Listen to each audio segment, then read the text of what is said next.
জিম্মি মাদারীপুরের অর্ধশত যুবক, মুক্তিপণ জোগাতে ফতুর বহু পরিবার, উদ্ধারের ব্যবস্থা নেয়ার আশ্বাস প্রশাসনের।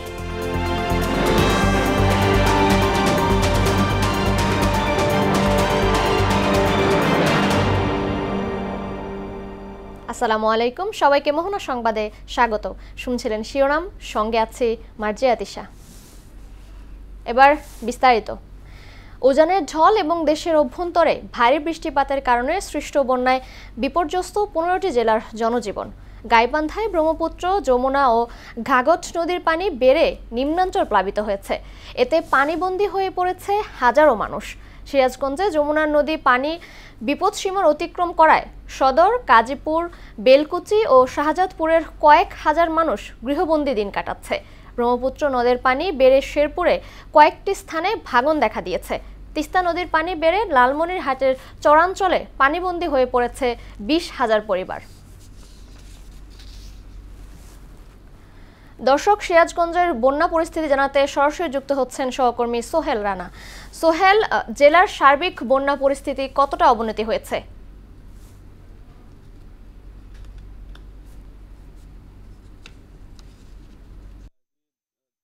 যেমনটি বলছিলেন, উজান থেকে নেমে আসা পাহাড়ি ঢল এবং টানা বর্ষণে কিন্তু সিরাজগঞ্জ যে কিন্তু যমুনা নদীর পানি বেড়ে বর্তমানে 66 সেন্টিমিটার উপর দিয়ে প্রবাহিত হচ্ছে সিরাজগঞ্জ পয়েন্টে। অপরদিকে গাজীপুর পয়েন্টে কিন্তু 56 পয়েন্ট, 56 পয়েন্টে কিন্তু উপর দিয়ে কিন্তু বিপদসীমা উপর দিয়ে কিন্তু প্রবাহিত হচ্ছে। তবে 12 ঘন্টায় গাজীপুর পয়েন্টে কিন্তু 3 সেন্টিমিটার পানি কমেছে। এদিকে বন্যার কবলিত এলাকায় ঘুরে আমরা দেখেছি যে জনজীবন কিন্তু অনেকটাই বিপর্যয় হয়ে পড়েছে। মানুষজন কিন্তু এক বাড়ি থেকে অন্য বাড়িতে এবং বাজার ঘাটে কিন্তু কোথাও যেতে পারছে না। এই বন্যায় কবলিত এলাকায় 34টি ইউনিয়নের 34টি ইউনিয়নে হাজার হাজার মানুষ কিন্তু এই বন্যা কবলিত অঞ্চলগুলোতে কিন্তু জনজীবন কিন্তু বিপর্যয়ের মধ্যে চলাচল করছে এবং তাদের কিন্তু অনেকটাই খাদ্য সংকটও দেখা দিয়েছে। জেলা প্রশাসন সূত্রে জানা গেছে যে নগদ 10 লক্ষ টাকা এবং 500 মেট্রিক টন জিআর চাল বরাদ্দ রয়েছে এবং শুকনো খাবার বরাদ্দ রয়েছে। তারা কিন্তু প্রস্তুতি নিয়েছে। এখন পর্যন্ত কিন্তু তারা কোনো বিতরণের কার্যক্রম শুরু করেনি। আমরা পানি উন্নয়ন বোর্ড থেকে জেনেছি যে গত 2 থেকে 3 দিন কিন্তু পানি ক্রমাগত ভাবে বাড়তেই থাকবে বলে জানিয়েছেন পানি উন্নয়ন কর্মকর্তারা। জেলায় 4,500 হেক্টর জমি, আবাদি জমি কিন্তু ফসলি নিম্ন অঞ্চলে প্লাবিত হয়েছে এবং চরাঞ্চলে মানুষ কিন্তু চরম দুর্বিষহ জীবনযাপন করছে বলে তারা জানিয়েছেন। এবং আমরা বিভিন্ন জায়গায় ঘুরে দেখেছি যে এই বন্যায় কিন্তু কবলিত এলাকাগুলো কিন্তু অনেকটা প্লাবিত হওয়ার কারণে কিন্তু এই অঞ্চলগুলোতে কিন্তু তারা অনেকটা কষ্টের জীবনযাপন করছে বলে জানিয়েছেন। এই ছিল সিরাজগঞ্জ যমুনা নদীর থেকে বন্যা পরিস্থিতি সর্বশেষ। তিশা। সোহেল, আপনাকে ধন্যবাদ। গাইবান্ধার বন্যা পরিস্থিতির অবনতি হয়েছে। ভবনের চারপাশে পানি ওঠায় 70টি শিক্ষা প্রতিষ্ঠান ইতিমধ্যেই বন্ধ ঘোষণা করা হয়েছে। এ নিয়ে জানাতে সরাসরি যুক্ত হচ্ছেন সহকর্মী রাসেল কবির। রাসেল, গাইবান্ধার সার্বিক বন্যা পরিস্থিতি সম্পর্কে আমাদেরকে জানাবেন।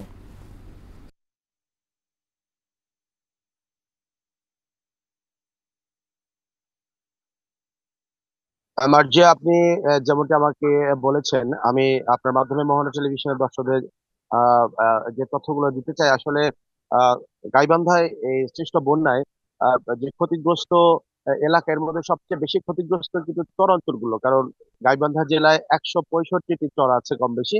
সব চরগুলোই পানিতে প্লাবিত হয়েছে এবং পুরো জেলাতে আপনি যেমনটি বলেছেন যে 70টি শিক্ষা প্রতিষ্ঠান, প্রাইমারি স্কুল, এর মধ্যে হাই স্কুল এবং মাদ্রাসা রয়েছে। জেলা শিক্ষা বিভাগ আমাদের তেমনটি জানিয়েছে এগুলো কিন্তু বন্ধ রয়েছে, এগুলো যথারীতি খুলে দেওয়া হবে। এবং আজকে সকালে আমরা পানি উন্নয়ন বোর্ড থেকে যে তথ্য পেয়েছি, সকালের তথ্য অনুযায়ী আজকে কিন্তু একটা ভালো খবর। ভালো খবর হলো পানি কমতে শুরু করেছে। আজকে সকালের তথ্য অনুযায়ী যমুনার পানি বিপদসীমার উপর দিয়ে প্রবাহিত হচ্ছে, কিন্তু পানি কিন্তু কমতে শুরু করেছে আজকে 77 সেন্টিমিটার, এবং ঘাগজ নদীর পানিও বিপদসীমার উপর দিয়েই প্রবাহিত হচ্ছে, কিন্তু পানি কমতে শুরু করেছে 27 সেন্টিমিটার। আর অপর দুটি যে নদী রয়েছে আমাদের এই গাইবান্ধা জেলায়, এই নদী দুটি তিস্তা এবং করতোয়া। করতোয়া বিপদসীমার নিচ দিয়ে 156 সেন্টিমিটার, এবং আহ, আহ, এবং করতোয়া এবং 13 সেন্টিমিটার নিচ দিয়ে প্রবাহিত হচ্ছে। তো আমি একটু দুর্ভোগের চিত্র যদি আপনাকে বলি, আপনার মাধ্যমে আমি দর্শকদের যদি জানাই, আপনি দেখতে পাচ্ছেন বাড়িগুলো একদম একদম একদম পানিতে তলিয়ে গেছে, এবং এর পাশেই কিন্তু এরেন্দাবাড়ি চর, এর পাশে হলদিয়া চর। এই চরগুলোর এই পানি আসার পরে চরের মানুষের জীবনযাত্রায় এত দুর্বশ হয়ে পড়েছে। আপনি দেখতে পাচ্ছেন যে বাঁধের ওপর, আমি একটু দেখাই যে বাঁধের ওপর কিন্তু লোকজন অবস্থান করছে, এবং বিশেষ করে তাদের গবাদি পশু যেগুলো আছে এগুলো নিয়েও মানুষ বিপাকে রয়েছে।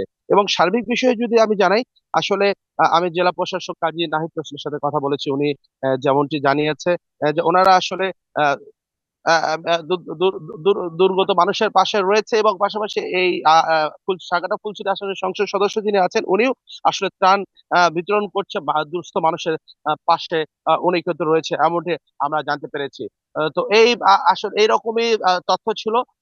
পরবর্তী আসলে আপডেট পরবর্তী সংবাদে জানিয়ে দেবো। মার্জে, এমনটাই ছিল আমার কাছে বন্যা পরিস্থিতি সর্বশেষ। রাসেল, আপনাকে ধন্যবাদ। সরকারি চাকরিতে কোটা পুনর্বহাল সিদ্ধান্তের প্রতিবাদে আজ বাংলা ব্লকেট কর্মসূচি ঘোষণা করেছে শিক্ষার্থীরা। কর্মসূচির অংশ হিসেবে বিকেল ৩টা থেকে রাজধানী সহ সারা দেশের গুরুত্বপূর্ণ পয়েন্ট অবরোধ করা হবে। শনিবার রাজধানীর শাহবাগ মোড়ে বিক্ষোভ সমাবেশে এ ঘোষণা দেয়া হয়। সরকারি চাকরিতে কোটা ব্যবস্থা বাতিল দাবিতে ক্লাস পরীক্ষা বর্জন করে কয়েকদিন ধরেই আন্দোলন করে আসছে পাবলিক বিশ্ববিদ্যালয় শিক্ষার্থীরা।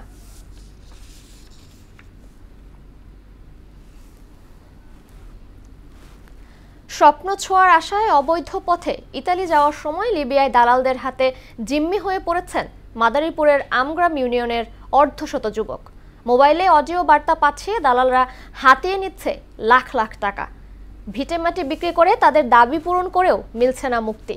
তবে দূতাবাসের মাধ্যমে জিম্মিদের ফিরিয়ে আনতে পদক্ষেপ নেয়ার কথা জানিয়েছে স্থানীয় প্রশাসন। মাদারীপুর প্রতিনিধি আরিফুর রহমানের তথ্যে আরো জানাচ্ছেন শারমিন স্বর্ণা। মাদারীপুরের রাজুর উপজেলার আমবাগ গ্রামের শাওন বাগচি ৮ মাস আগে ভাগ্য বদলের আশায় দালাল মমরাজ ব্যাপারীর প্রলোভনে যাত্রা করেন ইটালির উদ্দেশ্যে। বর্তমানে পরিবারের সঙ্গে যোগাযোগ বিচ্ছিন্ন তিনি।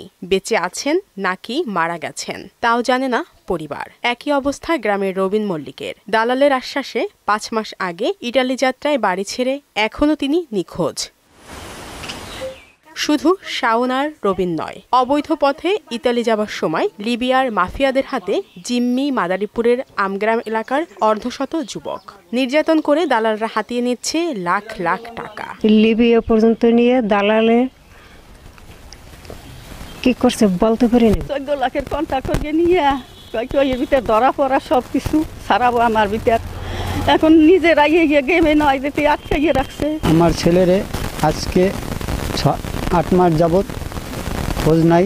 এই মানবরূপী দানবদের দৃষ্টান্তমূলক শাস্তির দাবি জানিয়েছে স্বজন ও এলাকাবাসী। ৩ মাসের কথা বলে ৮ মাস যাবত, ঠিক আছে, তার নেওয়ার পরে সে দালাল অনেক দিন যাবত টাকা পয়সা দেওয়ার পরে সে আমাদের সাথে কোনো কন্ট্যাক্ট করে না। ইতালি পাঠাবে আর কি, তখন ওনাদেরকে গেম দেওয়ার নাম করে যে গেম করে নিয়ে যাবে, ওইখান থেকে ওনাদেরকে পাচার করে দিচ্ছে। প্রশাসন বলছে দূতাবাসের মাধ্যমে যুবকদের ফিরিয়ে আনতে পদক্ষেপ নেওয়া হবে। যারা ভুক্তভোগী রয়েছেন, ভুক্তভোগীর পরিবার যদি আমাদের থানায় এসে মামলা দায়ের করেন কিংবা কোর্টে বিজ্ঞ আদালতে মামলা দায়ের করেন, তাহলে আমরা তাদের বিরুদ্ধেও আমরা আইনগত ব্যবস্থা গ্রহণ করব। আর দালালদের শনাক্ত করে আইনের আওতায় আনার দাবি স্থানীয়দের। শারমিন স্বর্ণা, মোহনা সংবাদ। নরসিংদী চরাঞ্চলে দুই পক্ষের আধিপত্যের সংঘর্ষে সম্প্রতি গুলিবিদ্ধ হয়ে একজন নিহত হয়।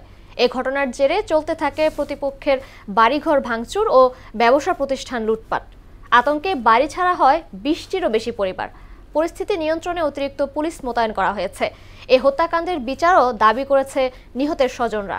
নরসিংদী থেকে রেজাউল করিমের রিপোর্টে থাকছে বিস্তারিত।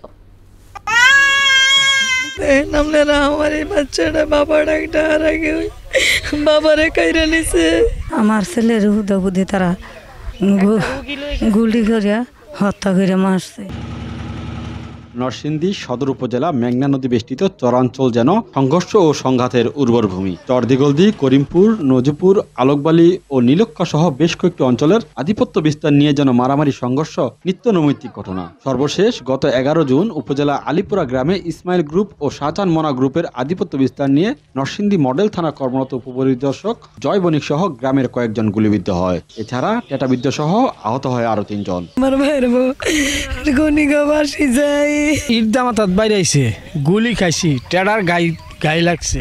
আর এই যে মানুষ গুলি করে মারছে, বেশি আমার খারাপ করছে। কোম্পানি ইসমাইল, ইব্রাহিম খলিল, সুমন আরো আর আলাদা লোক আছে, হারাল মাইধর করছে। নিরপেক্ষ থেকেও আমরা মানে অসহায় যে কার কাছে বিচার দেবো। পরদিন গুলিবিদ্ধ ফারুক চিকিৎসাধীন অবস্থায় মারা গেলে উত্তপ্ত হয়ে পড়ে পুরো এলাকাতেই। স্থানীয় একটি বাজারে হামলা চালিয়ে ভাঙচুর, লুটপাট হয় বেশ কয়েকটি দোকানপাট।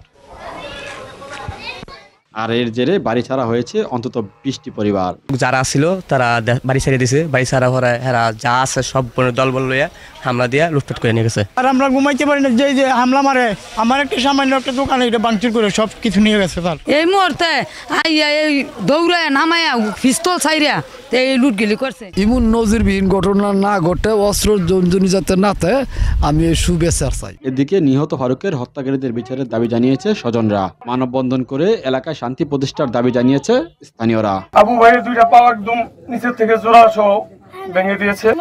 শিশু আর কারো স্বামী হারা না হয়। এই ঘটনায় ওই এলাকায় অস্থায়ী পুলিশ ক্যাম্প বসিয়ে নিরাপত্তা জোরদার করেছে জেলা পুলিশ।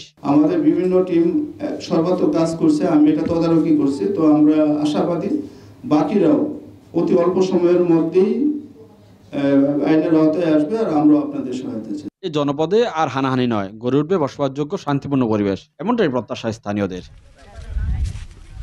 এই জনপদে যুগ যুগ ধরে চলে আসা এই বর্বরতা শেষ কোথায়? আর কত মা তার সন্তান হারাবে, কত বোন তার ভাইকে হারাবে, কত অবশ শিশু তার বাবাকে হারাবে, আর কতই বা রক্ত ঝরবে? কোন বার্তা নিয়েই বা বেড়ে উঠবে এখানকার পরবর্তী প্রজন্ম? এমনটাই প্রশ্ন স্থানীয়দের। নরসিংদীর চরাঞ্চল থেকে রেজাউল করিম, মোহনা সংবাদ। অবৈধভাবে বালু তোলায় চাঁদপুরে মেঘনা নদীতে অভিযান চালিয়ে 10টি ড্রেজার, একটি বাল্কহেড ও 2টি স্পিডবোট সহ 43 জনকে আটক করা হয়েছে। শনিবার মতলব উত্তর উপজেলার নাসিরকান্দি এলাকায় অভিযান চালায় উপজেলা প্রশাসন, নৌপুলিশ ও কোস্টগার্ড। সঙ্গে ছিলেন উপজেলা সহকারী কমিশনার হিল্লোল চাকমা, মোহনপুর নৌপুলিশ ফাঁড়ির ইনচার্জ মোহাম্মদ কামরুজ্জামান ও chief petty officer Shafiqul Islam. অভিযানে বালু উত্তোলনকারীদের কাছ থেকে 11 লক্ষ টাকা জব্দ করা হয়। দর্শক, এই পর্যায়ে সবাইকে আমন্ত্রণ জানাচ্ছি সংবাদপত্রের পর্যালোচনা ভিত্তিক পত্রিকার চোখে দেশ অনুষ্ঠানে।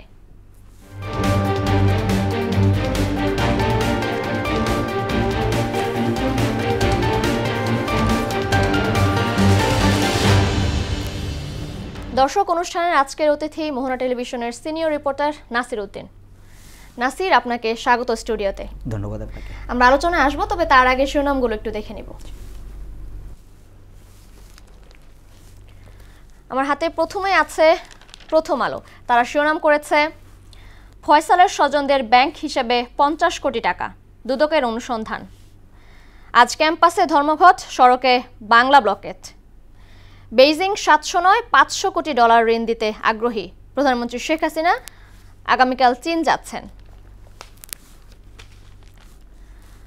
আছে দৈনিক ইত্তেফাক। তারা শিরোনাম করেছে, জ্বালানি সংকটে বিপর্যস্ত দেশের বস্ত্র খাত। গ্যাসের সংকটে শিল্প উৎপাদনের ধস, বেড়েছে লোডশেডিং। ঝিনাইদহ আওয়ামী লীগ বিভক্তি, পাল্টা কর্মসূচি, এমপি আজিম হত্যাকাণ্ড। আছে সমকাল। বিচারে ধীরগতির সুযোগ নিচ্ছে দুর্নীতিবাজরা। পেঁয়াজের কেজি 120 টাকায় ঠেকেছে। কোটা বিরোধী শিক্ষার্থীরা বড় আন্দোলনের পথে। আছে বাংলাদেশ প্রতিদিন। তার শিরোনাম করেছে, ইরানের নতুন প্রেসিডেন্ট মাসুদ পেজেশকিয়ান, মাদক কারবারিদের সদর দফতর। শেখ জামাল ধানমন্ডি ক্লাব বদলে গেল যার স্পর্শে, সাফওয়ান সুবহান। আছে যুগান্তর। শিক্ষক শিক্ষার্থীদের আন্দোলনের সমর্থন রয়েছে বিএনপির, মির্জা ফখরুল। অবরোধ বিক্ষোভে উত্তাল আজ বাংলা ব্লকেট, সারা দেশে কোটা বাতিলের আন্দোলন। শত কোটি টাকা কামিয়ে চাকরিতে ইস্তফা জাতীয় রাজস্ব বোর্ডের কর্মচারী মাহমুদুলের কাণ্ড। দেশ রূপান্তর। হাওরের পানিতে কাগজে উন্নয়ন, ধর্মঘটের সঙ্গে বাংলা ব্লকেট। শিশুদের প্রধানমন্ত্রী চাঁদে যাওয়ার প্রস্তুতি নাও বলেছেন। আছে বণিক বার্তা। জিডিপির আকার প্রবৃদ্ধি থেকে মাথাপিছু আয় সবই কমবে, রফতানি আয়ের হিসাব সংশোধন। আমরা চাঁদেও যাব, সবাইকে সেভাবেই প্রস্তুতি নিতে হবে, শিশুদের উদ্দেশ্যে প্রধানমন্ত্রী। এবার বাংলা ব্লকেট কর্মসূচি ঘোষণা কোটা বিরোধীদের, প্রয়োজনে হরতালের হুঁশিয়ারি। The daily star. Motiur thrived on cider trading. The now removed taxman, his family used stock market to mint tens of millions. Students go for Bangla blockade, protest against quotas. Benozir family illegal assets worth taka 43.5 crore found by ACC. এই ছিল আজকের প্রধান শিরোনামগুলো। নাসির, আজকে সবগুলো পত্রিকায় প্রধান শিরোনাম করেছে শিক্ষার্থীদের কোটা বিরোধী আন্দোলন নিয়ে। কোটা নিয়ে আসলে বিতর্কের কারণ কি? দেখুন, আসলে কোটার আজকের যে আন্দোলন, সেই আন্দোলনের প্রেক্ষাপট আসলে আজকেই না, 2018 সালেও কোটা বিরোধী আন্দোলন শুরু হচ্ছে সেখান থেকেই। তখন যদিও সরকার প্রধান শেখ হাসিনা তিনি সেই কোটার শিক্ষার্থীদের দাবিটা মেনে কোটা প্রথা বাতিল করেছিলেন বলা যায়। তবে সম্প্রতি আবার যে কারণে একটি আলোচনা এসেছে বা শিক্ষার্থীরা আবারও রাস্তায় নেমেছে, সেটি হচ্ছে হাইকোর্ট একটি স্থগিত আদেশ দিয়েছে যাতে করে কোটার বিষয়টি যেন বাতিল না হয়। এটার কারণেই শিক্ষার্থীরা আবার আসলে রাজপথে, এবং আমরা দেখছিলাম গত মঙ্গলবার থেকেই মূলত প্রথম তারা আবার এই সাম্প্রতিক সময় প্রথম তারা আবার মাঠে নামে, রাস্তায় নামে। বুধবার বৃহস্পতিবারও তারা আন্দোলন করেছে এবং আজকে আরও বড় ধরনের আন্দোলন। বোঝাই যাচ্ছে যে এই আন্দোলনটি আসলে বেশ বড় আকারেই হতে যাচ্ছে। এবং বিতর্কের মূল কারণটা হচ্ছে কোটা তারা যে কারণে বাতিল চাচ্ছিল, যে মেধার ভিত্তিতে যেন যে নিয়োগ পরীক্ষাগুলো আছে, সরকারি নিয়োগ পরীক্ষাগুলো আছে, যেগুলো যেন মেধার ভিত্তিতেই নিয়োগ পায়, এটাই তাদের দাবি। তবে কোটা তো আসলে অনেক আগে থেকেই একটি প্রথা আমাদের দেশে রয়েছে, মুক্তিযোদ্ধা কোটা কিংবা অন্য যে কোটাগুলো আছে, পোষ্য কোটা, এসব বিষয়গুলো চলে আসছে। এখন যে বিষয়টা আছে, তারা যেন মেধার ভিত্তিতেই যেন নিয়োগটা হয়। যারা পড়াশোনা শেষ করার পরে কোটার কারণে কিছু অংশ হয়তো মেধার যে মূল্যায়ন সেটা হবে না, এই বিষয়টা তারা এখন আর চাচ্ছে না। এবং যে কারণেই কোটার আন্দোলনটা এখন গত 18 সাল থেকেই আমরা দেখছিলাম, এবং এই মুহূর্তে আবারও বেশ বড় আকারেই সেটা সামনে আসতে যাচ্ছে। এবং সরকারও নিশ্চয়ই আন্দোলনটাকে স্পর্শকাতর হিসেবে দেখছে। তার কারণ হচ্ছে শিক্ষার্থীদের বড় একটি অংশ পুরো বাংলাদেশই এখন এই আন্দোলনের সঙ্গে সম্পৃক্ত হয়ে গেছে, যে কারণে তারা স্পর্শকাতর হিসেবে দেখছে এবং তারা এই বিষয়টিকে ওইভাবেই হয়তো দেখবে যেন এই আন্দোলনের যে তাদের দাবির ভালো মন্দ বিচার বিশ্লেষণটা তারা নিশ্চয়ই করবে। কারণ যেহেতু পুরো বাংলাদেশের শিক্ষার্থীরা এক ধরনের দাবির মধ্যেই চলে আসছে, এই দাবিটা তারা জানাচ্ছে, যে কারণে সরকারও নিশ্চয়ই এটি স্পর্শকাতর হিসেবে দেখবে, যাতে কোটা বিরোধী আন্দোলন যেটার দাবি, সেই দাবিটার ভালো মন্দ দিকগুলো তারা নিশ্চয়ই বিশ্লেষণ করবে। আসলে যে আরেকটি বিষয় দৈনিক ইত্তেফাক শিরোনাম করেছে, গতকাল প্রধানমন্ত্রী তার জন্মস্থান টুঙ্গিপাড়া সফর করেছেন। সেখানে তিনি বলেছেন যে শিশুদের চাঁদে যাওয়ার প্রস্তুতি নিতে বলেছেন তিনি। স্মার্ট বাংলাদেশ গঠনে শিশুদের ভূমিকা কি হওয়া উচিত? আওয়ামী লীগ সরকার যে এই মেয়াদে যখন তারা সরকারে আসলো, তার আগেই আওয়ামী লীগের যে নির্বাচনী ইশতেহার ছিল, সেখানে প্রধান যে এটা ছিল যে স্মার্ট বাংলাদেশ গঠন। এটি প্রধানমন্ত্রী শেখ হাসিনা তিনি স্মার্ট বাংলাদেশ গঠনের পথেই বাংলাদেশকে নিয়ে যাচ্ছে। এবং সেক্ষেত্রে তিনি বারবারই একটা কথাই বলার চেষ্টা করছেন যে স্মার্ট বাংলাদেশের যে মূল কাণ্ডারি, মূল যে শক্তি, তিনি আজকে শিশুদেরকেই সেই শক্তি হিসেবে দেখছেন। কারণ তাদেরকে প্রযুক্তি জ্ঞানে সমৃদ্ধ করতে পারলে স্মার্ট বাংলাদেশ গঠনের যে তার স্বপ্ন, সেই স্বপ্নের বিষয়টা বাস্তবায়ন হবে। এবং চাঁদে যাওয়ার বিষয়টি আসলে চাঁদেই যেতে হবে এরকম অর্থেই বলছে কিনা সেটা সম্ভবত রূপকর্তাও বলতে পারেন। হয়তো চাঁদে যাওয়াটাই তিনি মনে করছেন যে বাংলাদেশের যে সামনে ভিশন, উন্নত দেশগুলো যেভাবে মহাকাশ জয় করেছে কিংবা প্রযুক্তিতে যেভাবে এগিয়ে যাচ্ছে, সেই প্রযুক্তির জায়গাটাতেই বাংলাদেশকে তিনি নিয়ে যেতে চাচ্ছেন।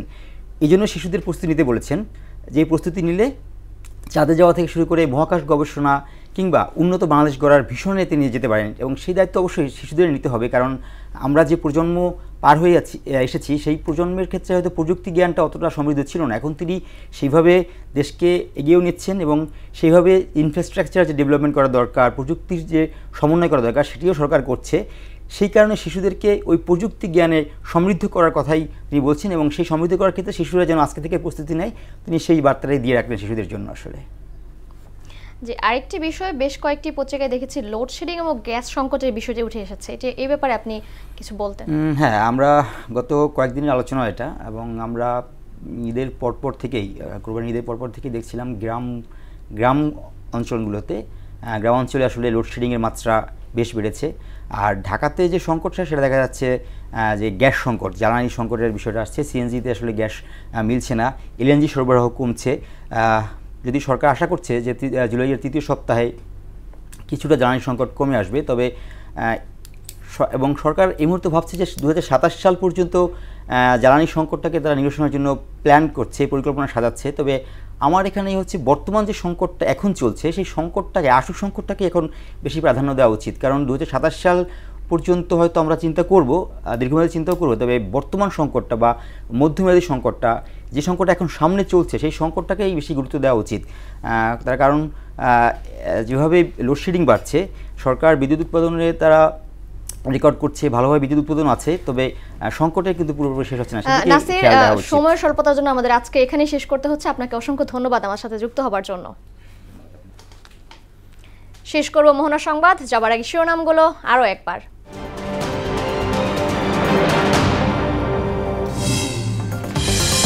বন্যায় বিপর্যস্ত 15 জেলার জনজীবন, উত্তরের বিস্তীর্ণ নিম্নাঞ্চল প্লাবিত, গাইবান্ধায় 70টি শিক্ষা প্রতিষ্ঠান বন্ধ। কোটা সংস্কার দাবিতে শিক্ষার্থীদের বাংলা ব্লকেজ কর্মসূচি ঘোষণা, ক্লাস পরীক্ষা বর্জন অব্যাহত রাখার সিদ্ধান্ত। এবং ইতালি যাওয়ার সময় লিবিয়ায় জিম্মি মাদারীপুরের অর্ধশত যুবক, মুক্তিপণ জোগাতে ফতুর বহু পরিবার, উদ্ধারে ব্যবস্থা নেয়ার আশ্বাস প্রশাসনের। এই ছিল মোহনা সংবাদে। পরবর্তী সংবাদ দুপুর 1টায়। এর আগে সংবাদ এক নজরে দেখবেন দুপুর 12টায়। মোহনার সবশেষ খবর জানতে ভিজিট করুন www.mohana.tv। সংবাদ দেখতে পারেন ফেসবুক ও ইউটিউবেও। এতক্ষণ সঙ্গে থাকার জন্য ধন্যবাদ সবাইকে।